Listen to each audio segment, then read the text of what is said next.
In this video, we will show how to use FlyWP's config manager to debug, optimize, and secure your site, all in one place. Now, select the site you want to work with. Next, look over to the left sidebar and click on WP Config Manager. Enable Debug Mode means you are telling WordPress to show errors and warnings. Think of it as turning on the "Hey, something's wrong" sign. But remember, it's best to keep this off unless you're troubleshooting. Next, log errors. Enabling this option will help you keep a diary of errors without letting your users see them.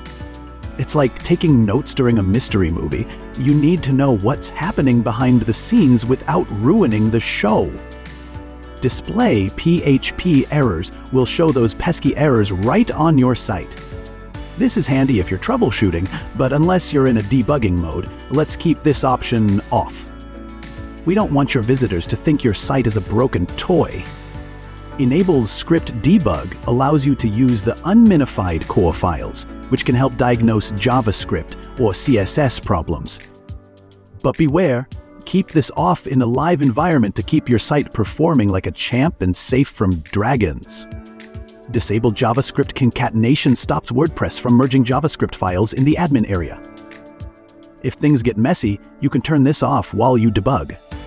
Enable Save Queries lets you log database queries to analyze them. It's great for understanding what's happening under the hood. But be careful, this can slow your site down, so only use it during specific debugging sessions. Finally, let's disable WordPress core updates. While keeping your WordPress updated is essential for security and shiny new features, there are times you might want to take a break. Just remember to keep an eye on things. And that's it.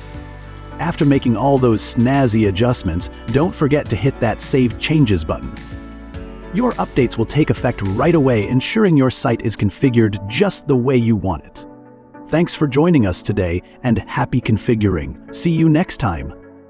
If you enjoyed this tutorial, don't forget to like, subscribe, and hit that notification bell so you never miss an update.